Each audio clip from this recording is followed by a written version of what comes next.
My elders, my great-grandparents, my great-great-grandparents took care of this earth, and at some stage in my life, I'm one of those people that became responsible to help take care of her.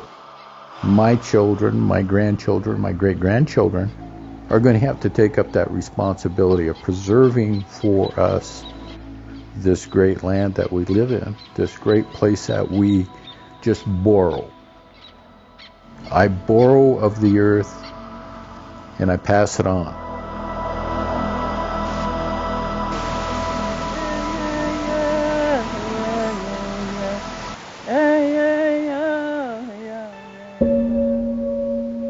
I come from a long line of strong Salish women, and I'm very thankful for that. I've been working to protect this landscape for over a decade, but I come from generations that have cared for it for thousands of years. Going back a generation, my tupia, my great-grandmother, was one of the 3 yayas that protected the Mission Mountain Tribal Wilderness area when Ashley Lake's logging unit was proposed.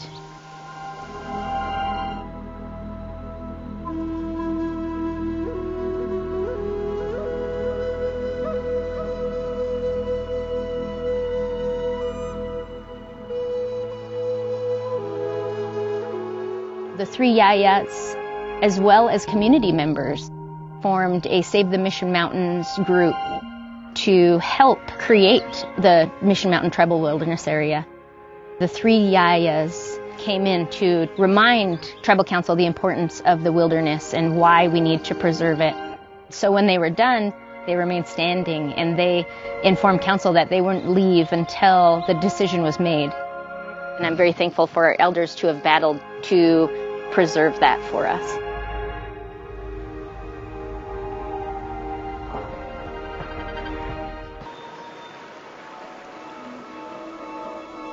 The tribes have had a long history of stewardship.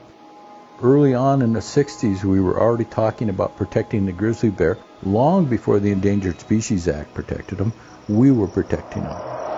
We've taught one another through the oral tradition how to take care of the earth, how not to be greedy with the earth, how to give back to the earth. So I was taught from very little when I got medicinal roots that I was to put tobacco in the ground where I took the roots from. It was part of honoring, it was a part of recognizing that. In some way we paid for it. It was a 10-year battle with Montana Department of Transportation to not allow 4 lanes of traffic to go through. And that was to protect our wildlife. The tribes were very adamant about thinking about the landscape as a whole. How do we want this concrete, this asphalt, these metal barriers to influence what is occurring on our lands? Will animals be isolated on one side of the highway or the other? They need to be able to move across the landscape and find food, find mates, to keep that genetic diversity alive. We have 42 wildlife crossing structures to date on the Flathead Reservation. We often think of land taking care of us with food, but land also takes care of us emotionally and spiritually. So there are places that I go to pray. There are places that I go if I'm not feeling well or if I'm facing a difficult time. So the land supports us in that way too. Really, it's everything to us. It's our church, it's our store, it's our home, it's our sanctuary.